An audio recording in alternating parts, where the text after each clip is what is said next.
السلام علیکم ورحمۃ اللہ تعالی وبرکاتہ۔ عزیز ناظرین، امید ہے کہ آپ لوگ خیر و عافیت سے ہوں گے۔ دوستو، دور حاضر کے معروف و مشہور خطیب علامہ سید امین القادری صاحب قبلہ، جن کی تقریر کو سننا ہر خاص و عام بندہ دوستو پسند کیا کرتا ہے۔ تقریر کیا ہوتی ہے کہ دل کو جھنجھوڑنے والی تقریر ہوتی ہے۔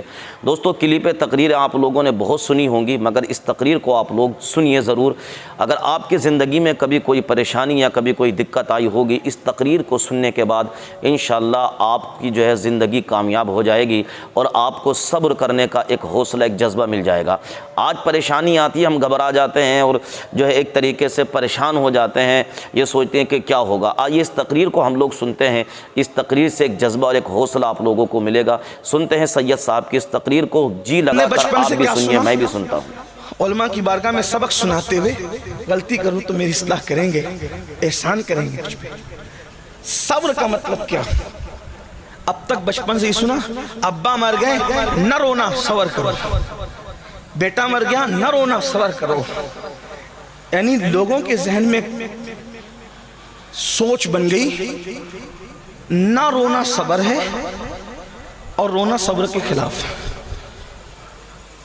تو جو لوگ سخت دل لوگ ہیں یا جو لوگ محبت ہی سے آری ہے، جن پر رشتوں کو نبھانا بھاری ہے، جب کوئی مرتا ہے ان کی آنکھ میں کبھی آنسو نہیں آتے، تو کیا وہ صابر لوگ ہیں؟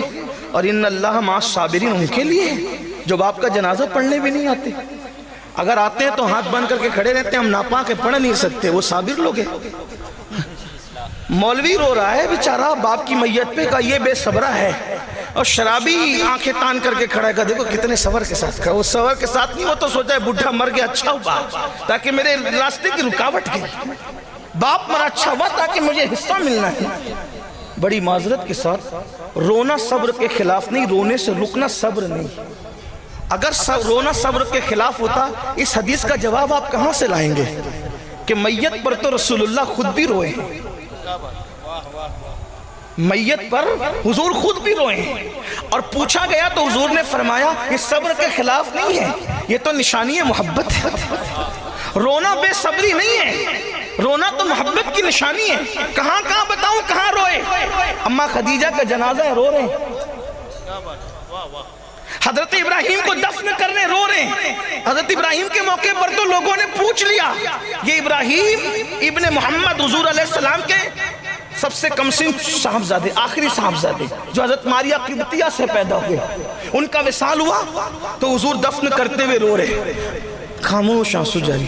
حضور آپ نے تو منع کیا رونے سے، آپ رو رہے ہیں۔ فرمایا یہ رونا منع نہیں، یہ تو محبت کی نشانی ہے۔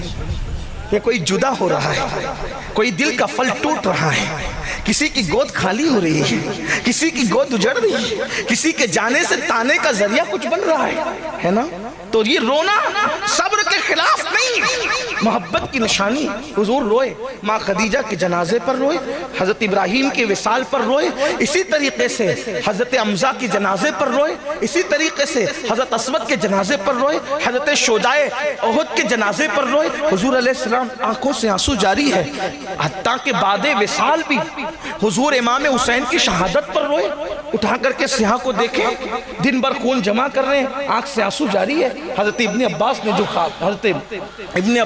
خواب دیکھا، تو اب تک ہم نے سمجھا کہ رونا صبر کے خلاف ہے، نہ رونا یہ صبر ہے۔ نہ، ہم صبر کے مفہوم کو شاید ہم نے کہیں نہ کہیں چینج کیا۔ رونے نہ رونے کا تعلق صبر سے نہیں ہے، صبر کا مطلب ہوتا ہے رکنے یا روکنے کے۔ صبر کہتے ہیں رکنے یا روکنے کے۔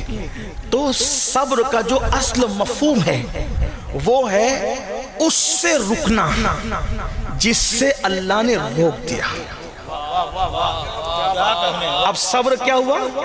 اس سے رکنا جس سے اللہ نے، اب میت پہ کیا کہتے ہیں؟ صبر کر، مطلب رونے سے نہیں روکا جا رہا ہے۔ میت کے موقع پر لوگ روتے روتے اس کی خوبیاں بنا کر کے بیان کر کر کے نوحہ کرتے ہیں، تو اللہ نے فرمایا مجھے غم کے موقع پر سب سے زیادہ جو آواز بری لگتی ہے وہ نوحے اور ماتم کی آواز ہے، اور خوشی کے موقع پہ ڈھول اور تالی کی آواز مجھے بری لگتی ہے۔ تو اللہ رب العزت کے نیک بندوں نے کہا صبر کرو،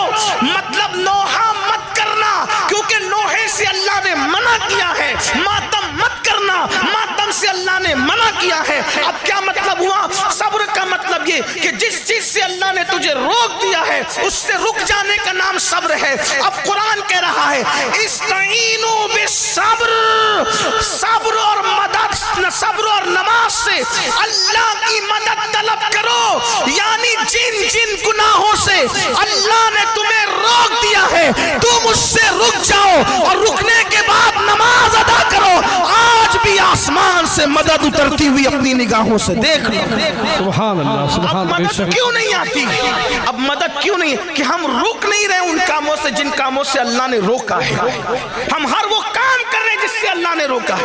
واللہ کوئی بلڈوزر میں اتنی نوک نہیں کہ تیرے گھر کی دیوار کو چھو سکے، بس تو نے ایک کام کرنا ہے کہ اللہ نے جو حرام کیا ہے تو اس سے رک کر کے دیکھ، اور پھر خدا کے گھر کو سجدے سے آباد کر کے دیکھ۔ تیرا گھر اجاڑنے والے خود تیرا گھر بنانے پر مجبور ہو جائیں گے۔ ہائے آیا فتنہ تاتار کے افسانے سے پاسباں مل گئے کعبے کو صنم کھانے۔ نعرہ تکبیر، نعرہ رسالت، مذہب اسلام۔ سبحان اللہ، سبحان اللہ، واہ واہ واہ۔ کسی حکومت کی تلوار میں اتنی طاقت نہیں کہ تیری گردن کا، بس تو حرام سے رک جا۔ لیکن مسلمان تو جب تک زنا کے اڈے آباد کرتا رہے گا، جب تک تو حرام کھاتا رہے گا، جب تک تو عورتوں پر پاپ کی نظر ڈالتا رہے گا، جب تک تو ناپاک گھومتا رہے گا، جب تک تو کھڑے ہو کر پیشاب کرتا رہے گا، جب تک تو ان علماء ربانیین نائب رسول سے بغض اور حسد کرتا رہے گا، اللہ اکبر، جب تک تو اپنے ماں باپ کو بے حرمتی کی نظر سے دیکھے گا، ان کو چلائے گا، ان پر چیخے گا، ان کی بے ادبی کرے گا، ان کی بے حرمتی کرے گا، ہاں اپنی جوانی کے غرور کے اندر، اپنی جوانی کے نشے میں تیرا نام عبد الرحمن، عبد السلام، عبد المصطفیٰ تو ہوگا، لیکن تیرا کردار مسلمانوں جیسا نہیں۔ تو صبح کر رہا ہے مشرکوں کی طرح، یہود اور نصارہ کی طرح، تو چہرہ بنا رہا ہے یہود اور نصارہ کی طرح۔ تیرا حال یہ ہے کہ تجھے فلم میں بیٹھنے کے لیے 3 گھنٹے تھکن نہیں ہوتی، لیکن 10 منٹ تو مسجد میں نہیں بیٹھ سکتا۔ ہاں تیرا حال یہ ہے کہ تیرے گھر کی بیٹی مشرکوں کی، یہود اور نصارہ کی بیٹیوں کی طرح بازاروں میں بے پردہ گھوم رہی ہے، تیرے گھر کی شادیوں میں ڈی جے بج رہا ہے، تیرے گھر کے آنگن کے اندر ڈھول بج رہا ہے، تیرے کانوں میں ایئر فون لگا ہے، اور تو پوری رات کبھی فلم دیکھ رہا ہے، کبھی گانے سن رہا ہے، کبھی گندی فلم دیکھ رہا ہے، کبھی ننگا ناچ دیکھ رہا ہے۔ اللہ کی مدد کب آئے گی؟ بلکہ جب قوم اللہ کی نافرمان ہوتی ہے تو پھر اللہ رب العزت کافروں کو خود کھڑا کرتا ہے، اٹھو مارو ان کا فاسقوں کو۔ میں ایسے نہیں کہہ رہا ہوں، ہلاکو اور چنگیز خان کا نام سنا ہے، اس دور کا کوئی ظالم ہلاکو چنگیز کے برابر ہے، سوچ بھی نہیں سکتے۔ ہلاکو اور چنگیز، ان کے بارے میں آپ سوچ نہیں سکتے۔ ہلاکو چنگیز نے جب مسلمانوں پہ حملہ کیا ہے، کئی دنوں تک دجلہ میں پانی میں صرف خون نظر آتا، دریا میں خون نظر آتا، اور سر مسلمانوں کی کھرپڑیوں میں شراب پیتے تھے وہ لوگ۔ لائبریریاں انہوں نے جلا کر کے پانی میں بہائی تھی۔ مسلمانوں کی بیٹیوں کے ساتھ وہ ظلم کیا ہے کہ کبھی وقت ہو، یہی عنوان ہو تو اس پر تفصیلی گفتگو، لیکن میرا عنوان وہ نہیں۔ اتنا ظلم کیا۔ ایک بزرگ، ایک ولی کہتے ہیں کہ جب ان کی فوج چلتی تھی تو ایسا لگتا ہے فوج نہیں چل رہی ہے، جیسے سیلاب آ رہا ہے، سروں کا ایک سیلاب ہے۔ اس ولی نے سوچا کہ میں مقابلہ کروں گا ان کا۔ تو جب وہ مقابلے کے لیے گئے تو دیکھا کہ نہیں، میں مقابلہ نہیں کر سکتا۔ آپ ولی ہو کے نہیں کر سکتے؟ کہ ان کے سروں پر ولیوں کی روحیں ہیں۔ کن کے سروں پر؟ ان کافروں کے، چنگیز اور ہلاکو کی فوج کے سروں پر ولیوں کی روحیں، اور وہ روحیں تڑپ تڑپ ان کو کہتی ہے اے کافروں، ان فاسق فاجروں کو قتل کرو، کیونکہ یہ مسلمان نہ رہے، فاسق فاجر ہو گئے، شراب پی کر فاسق ہو گئے، زنا کر کے فاسق۔ یہ جتنی میری قوم تک میری آواز پہنچ رہی ہے، یہ تو نیک لوگ اللہ والے بیٹھے ہوئے ہیں، لیکن آپ سے کہتا ہوں ہر آدمی اپنے آپ کو بہتر جانتا ہے، میں بھی اور آپ بھی۔ اپنے من میں ڈوب کر سوچو کہ کتنے مسلمان ہو، اسلام کہاں ہے ہماری زندگی میں؟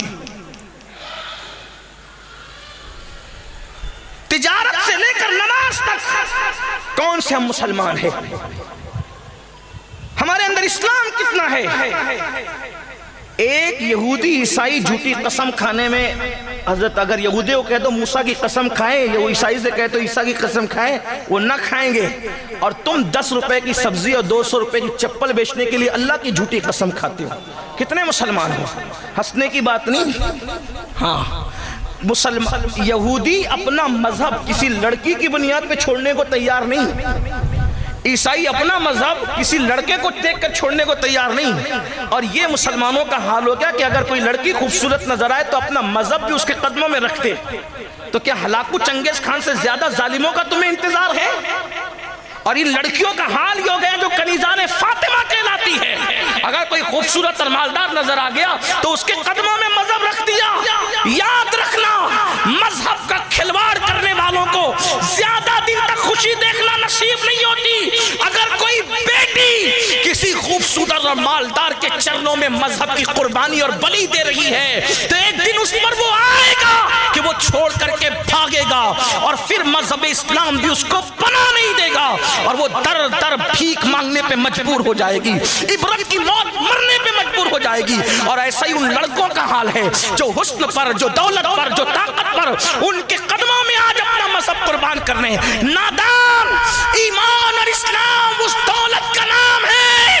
اگر علی اکبر جیسا بیٹا لٹا کر کے اس کو بچا لیا جائے تو بھی سستا ہے، اس لیے کہ اسلام کے برابر کوئی چیز ہو ہی نہیں سکتی. یہ ہم نے کربلا سے سیکھا ہے، یہ ہم نے کربلا سے سیکھا. 6 مہینے کا معصوم لٹا کر اگر دین بچا لیا جائے تو بھی سستا، اس کی قیمت نہیں ہے، اس کو دین کہتے. تم لڑکے اور لڑکیوں کے قدموں پہ دین قربان کر رہے ہو. تو یہ ان ظالموں جیسا تو ہم سوچ بھی نہیں سکتے. مگر وہ ظالم آئے کیوں تھے؟ بہت لمبی نہیں کروں گا، ٹائم تو پہلے ہی زیادہ ہوا.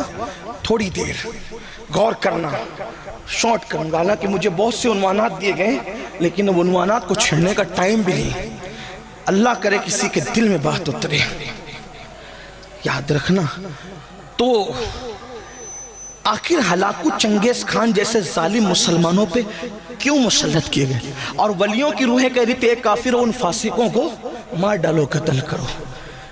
اس لیے کہ اس دور کا مسلمان بھی بہت دولت مند تھا. خلافت عباسیوں کی خلافت تھی اور دولت دی تھی، خدا نے بہت مال دیا تھا. پوری دنیا میں اسلام کا غلغلہ تھا، کئی براعظموں پر اسلام کی حکومت تھی. مسلمانوں کا حال یہ تھا کہ دوسرے ممالک کے بیت المال میں اور شاہی خزانے میں جتنی دولت نہیں ہوتی تھی اتنا بغداد کے ایک ایک مسلمان کے پاس دولت ہوتی. اتنی دولت خدا نے دی تھی، لیکن دولت پا کر وہ ایسے ہی بگڑے تھے جیسے میرے ہندوستان کا تاجر بگڑا ہے. جیسے میرے ملک کے لوگ آوارہ ہوئے ہیں ویسے ہی دولت پائی، دولت دینے والے خدا کو بھولا، کافروں جیسی شکل بنائی، یہود و نصارہ جیسا کلچر بنایا، زندگی انہی کی طرح. ہاں، مسلمان کہلاتا تھا جب تک غریب تھا، آستانوں پر جا کر کے بھیک مانگتا تھا، مسجدوں میں آ کر کے پیشانی رگڑتا تھا. جب سے دولت ملی ہے دوسروں کے ساتھ اٹھنا بیٹھنا شروع کیا. اب چربی چڑھی ہے تو اسلام کا مذاق اڑا کے کہتا ہے یار یہ حلالہ کا تصور میرے سمجھ میں نہیں آتا، ذرا مولویوں کو سوچنا چاہیے. اور تو سوچے گا جس قانون کو میرے اللہ نے عطا کیا اس کے بارے میں تو سوچے گا، تیری اتنی اوقات ہے. اس لیے کہ مذہب کہتے اس کو ہیں جہاں عقل اتار کر کے داخل ہوا جاتا ہے. اور تجھے کیا پتا خدا کی حکمتیں کیا ہے؟ آ بیٹھ کر بات کر تب تجھے پتا چلے. جو تیرے سماج میں رائج اسلام اس حلالے کی تائید نہیں کرتا جو حدیث میں وہ اتنا خوبصورت ہے، اگر اس کا کانسیپٹ پیش کر دیا جائے تو آج بھی چنگیزی اور ہلاکو کے دیوانے اسلام کے دامن میں پناہ لینے پر مجبور ہو جائے. لیکن تو نے پڑھا ہی نہیں، دین نہیں پڑھا، دھرم نہیں پڑھا، مذہب نہیں پڑھا، مسلک نہیں پڑھا. اللہ اکبر. تیرا حال تو یہ ہے میرے بھائی کہ تیرا غسل بھی 3 بچے پیدا ہونے کے بعد درست نہ ہو سکا. جس کو غسل کرتے نہ آیا 3 بچوں کی پیدائش کے بعد بھی، وہ قوم عزت پائے گی؟ وہ کب محمود غزنوی بنے گی؟ اس قوم کو فاروق اعظم کی طرح اقتدار ملے گا؟ نہیں، ایسا نہیں ہو سکتا. ہر ہماری خواہش کیا ہے؟ اچھے کپڑے پہنو، عزت ملے گی. اچھا موبائل استعمال کرو، عزت ملے گی. اچھی گاڑیوں میں گھومو، عزت ملے گی. نادان ہو. اچھے کپڑے پہننے سے کبھی منع نہیں کرتا، میں تو کہتا ہوں پہنو، اس لیے کہ دوسروں کے درمیان جینا ہے. پہنو. اچھے جوتے پہنو، لوگوں کے درمیان جینے پہنو. آپ کہیں گے آپ یہ کہاں سے لاتے ہو؟ میں نے کہا میں دین سے ادھر ادھر ہٹنے کو تیار نہیں، میرے دین میں سب موجود ہے، ہمارے مذہب اسلام میں سب موجود ہے. ایک مرتبہ امام موسیٰ کاظم نے بڑے مہنگے جوتے پہنے، اور بڑے مہنگے جوتے پہن کر جب بادشاہ نے بلایا تو اس کے دربار میں انہی جوتوں کے ساتھ گئے. بادشاہ کا نام تو نہیں لیتا. بادشاہ نے چڑھ کر کہا آل رسول ہو، سید ہو، اتنے مہنگے جوتے پہن کے آتے ہو، نبی کی اولاد ہے. ہنس کے کہتے ہیں اسی لیے اتنے مہنگے پہنتے ہیں کہ تم جیسے دنیا داروں کی نظر ہمارے جوتوں پر رہے، ہمارے چہرے تک پہنچنے لگے. بس ہمارے جوتے ہی دیکھتے رہو، ہمارے چہرے تک نوبت ہی نہ آئے. تو ایسے جوتے پہنو کہ لوگ تمہارے جوتے پر ہی نظر رکھے، چہرے تک ان کی اوقات بھی نہیں ہے. ہاں میں منع نہیں کر رہا ہوں، لیکن موسیٰ کاظم جیسا چہرہ تو بنا. تو نے تو چہرہ یہود و نصارہ کی طرح بنا رکھا ہے. ایک مرتبہ امام جعفر صادق نے بڑا قیمتی جبہ پہنا. ایک حاسد آ کر کے کہنے لگا آل نبی ہو کر کے اتنے مہنگے کپڑے پہنتے ہو. فوراً کرتا اٹھا دیا تو نیچے ٹاٹ تھا. بولا یہ کیا ہے؟ تو کہا یہ جو ٹاٹ ہے نا اس کے لیے، یار کے لیے، اور یہ خوبصورت جبہ تیرے جیسے مکار کے لیے، تاکہ لوگ ہمیں حقیر نہ سمجھیں، تاکہ لوگ ہمیں حقیر. دنیا میں جینا ہے تو ہمیں لوگوں کے ساتھ اس طرح کا رویہ کرنا ہوگا، لیکن اندر تو کچھ ہو نا. اندر کسی کے لیے ہو تو سب اوپر ہی اوپر کر رہے ہو. تو ہمیں عزت کپڑوں سے نہیں، ہمیں عزت قیمتی موبائل سے نہیں، ہمیں عزت کاروں سے نہیں. آپ کو پتہ عزت ملنا کیسے ہے؟ جس وقت بیت المقدس فتح ہونے کرنے کے لیے مسلمان بیت المقدس کی طرف بڑھتے ہیں اور مسلمانوں کے آگے جو ہے وہ دوسری طاقتیں ہار جاتی ہیں، تو ان کے علماء بیت المقدس کی دیوار پر کھڑے ہو کر کہتے ہیں تم کتنی بھی کوشش کر لو، تم لوگ ہم سے بیت المقدس لے نہیں سکتے، کیونکہ ہماری مذہبی کتاب میں لکھا ہوا ہے کہ ایک درویش بادشاہ ہوگا، اس کے ہاتھوں بیت المقدس فتح ہوگا. ایک درویش بادشاہ ہوگا، اس کے ہاتھوں بیت المقدس فتح ہوگا. اللہ اکبر. ابو عبیدہ ابن الجراح بڑے ہوشیار تھے، ان کو امین الامہ کہا گیا ہے. انہوں نے نیچے سے کہا اس بادشاہ کی صفت بھی تو لکھی ہوگی، بیان کر.